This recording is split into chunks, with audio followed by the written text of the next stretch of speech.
do is get a nice stance, knees bent, chest up, eyes up, toe to instep relationship, wrists at knee level to ensure a nice bend in the knees.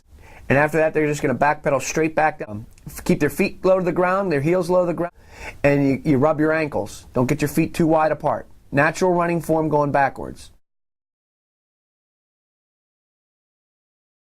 A zone turn, where the players turn to the quarterback. In a zone turn here, you're going to see the players on the right prepping off their right foot, and the players on the left prepping to their left foot, turning into the quarterback. And we have a 3-word progression when we turn. We use the phrase prep our outside foot to the middle of the field. Midline, throw your lead leg past the midline of your body. And sideline, throw your shoulders to the sideline to assure a nice 180-degree turn right there. We tell our guys to look and lean. And they got to get in a good sprinter's stance and sprint back then. So prep, midline, sideline, sprinting back through the sideline of the football field.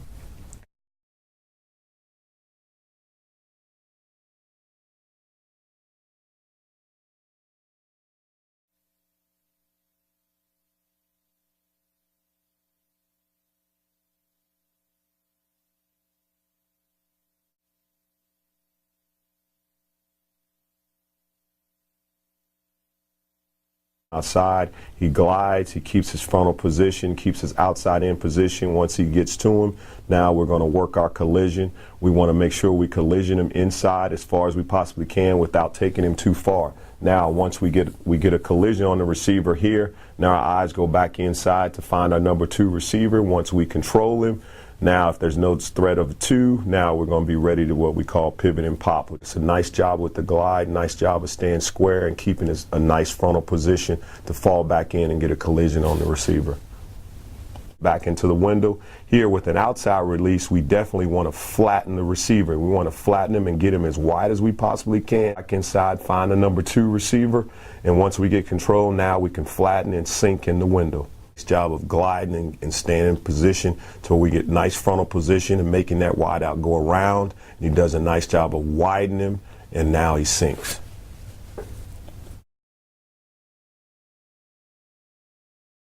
Going to my left, I am going to put my right hand on my right foot forward, forcing the offensive player that way. Well, as a defensive player, I'm trying to take away his options. So I'm going to step up, mirror the basketball, limit his options, force him to go one way. That way I can slide a lot easier going this way. If I can feel I can influence the offensive player to go this way and keep him going that way, and then I'm more or less guarding the player, guarding the offensive player. So if I'm playing here and I'm moving, I'm stepping and sliding, I'm sliding, I'm sliding. When you move, as I was saying, as an offensive player, they want to attack the front foot. The reason being is, in a correct defensive movement, as you open up to guard the offensive player going to your right, to his left, you have to pivot. You have to pick up this foot, pivot, drop step, and then slide. Keeping your defensive stance, keeping your balance, keeping your butt parallel to the floor, staying in a low position so you can move a lot quicker. Once you come out of your position and stand up, you got to go back down here before you move again. So most defensive coaches try to get you in a nice little balance where your butt is parallel to the floor and you're on the balls of your feet. When you open up, you stay in that stance, step and slide. That's step and slide. That is the way you try to maintain a certain defensive position against the offensive player. Now, if he comes this way, I got to drop step, slide, not coming out of my defensive stance, because now I'm giving him the advantage because I got to get back in my stance to slow him down and get back in front of him. So, as a defensive player, you got to work hard. You got to work hard to take away his options and limit his options. But at the same time, when he attacks you, you have to be in a good enough position to play good, solid defense. You should never come out of your stance.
After we talk about the alignment, the stance, the eyes, now we want to talk about mirroring the route. Okay, when we talk about mirroring the route, we want to put ourselves in a position to stay in a frontal position on the wide out as much as we possibly can. So whichever way that wide out decides to release, we want to mirror his release by staying square and sliding with him as much as we possibly can to keep that frontal position as long as we possibly can.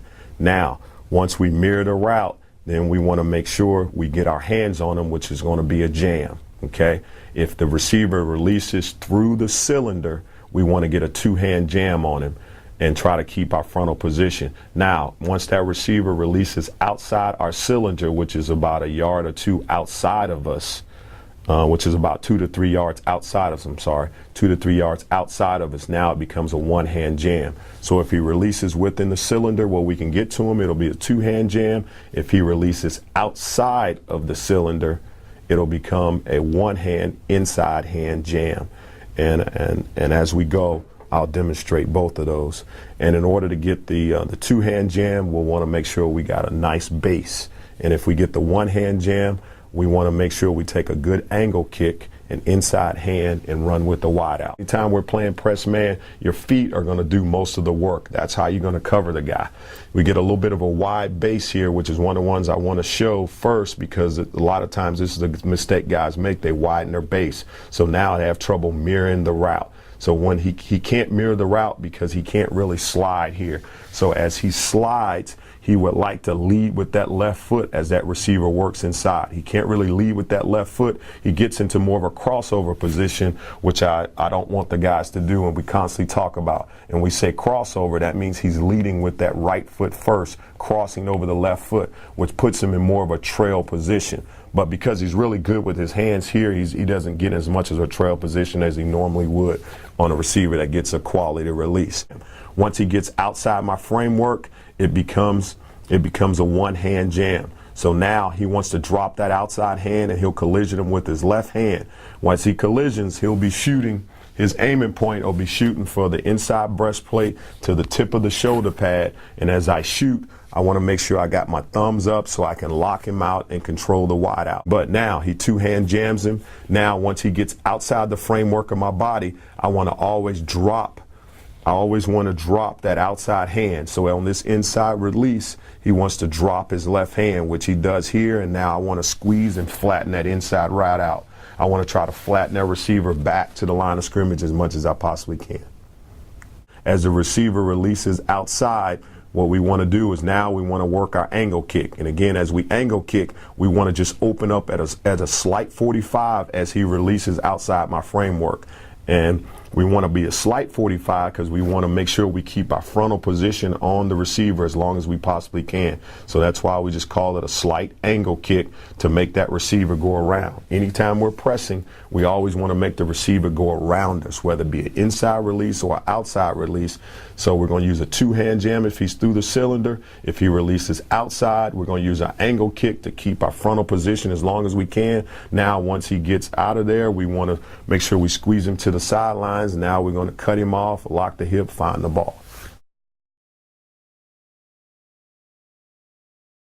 Right now, we actually get a 5-step drop.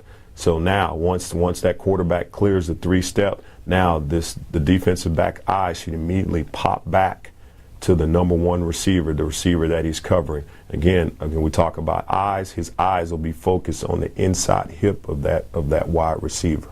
The next thing we'll talk about is the pedal.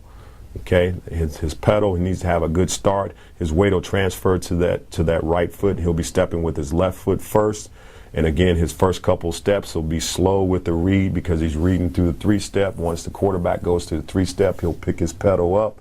And now he'll try to keep as much cushion and leverage as he possibly can. The cushion, when we talk about cushion, we like to make sure that we'll open up on that wide receiver. If he threatens me within about 2 to 3 yards, I got to make sure that I open up and stay over the top of the route. As far as cushion, I want to keep my 1 yard inside leverage on the wide receiver, keeping my advantage to try to make the ball be thrown outside. Here, in this situation here, defensive back does a great job. Once he breaks his cushion, he feels threatened in that 2 to 3 yard area. His eyes are still focused on the inside hip, on the hip of that wide out. And the reason we focus on the hips, because when that wide out decides to break those hips down, we have a good indicator that he's about to break the route off. Here, hips come down. Now we've got to be ready to throttle down and match the steps of the wide out, which defensive back does here. Hips break down, R's break down, we plant, drive, back to the ball. And again, it's all about the finish. Once we plant, drive, we got to put ourselves in a good position to finish. As we plant and drive, we want to make sure we drive to that upfield shoulder. Defensive back here is probably just a tad inside, needs to be a little more outside shoulder here. So once that ball comes, he'll be ready to anchor, and shoot here to get that ball out. Good stance, good start. As you can see, his helmet is looking back inside. As soon as the quarterback goes through the 3-step, eyes go back to the wideouts, doing a great job of keeping his leverage, does a great job of keeping his cushion. Good job in transition. Once I turn over, I want to plant that inside foot, and then my outside foot as it goes, I want to make sure I get that lead step in the ground as quick as I can. And now he straight lines it to keep his leverage and keep his cushion.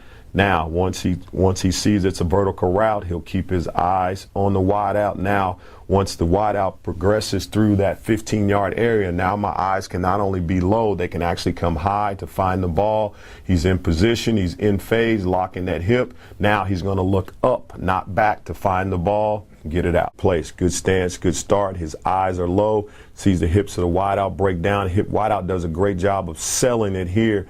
But again, once he drives and breaks, he wants to drive and break on that upfield shoulder.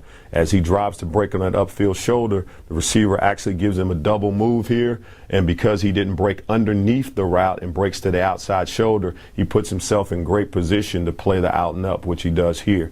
And again, the only thing he wants to do is try to make sure he locks hip with that receiver. Still has a little bit of separation here. Probably like to cut down that air a little more and squeeze that receiver outside the fade line to the sidelines and give him as less room as possible to catch the ball. Good with that nice read step here. Eyes go back to the wide out. Probably goes back to the wide out a little bit quick here, but we fill the 3-step, plant, drive on the route. Great job of cutting it off.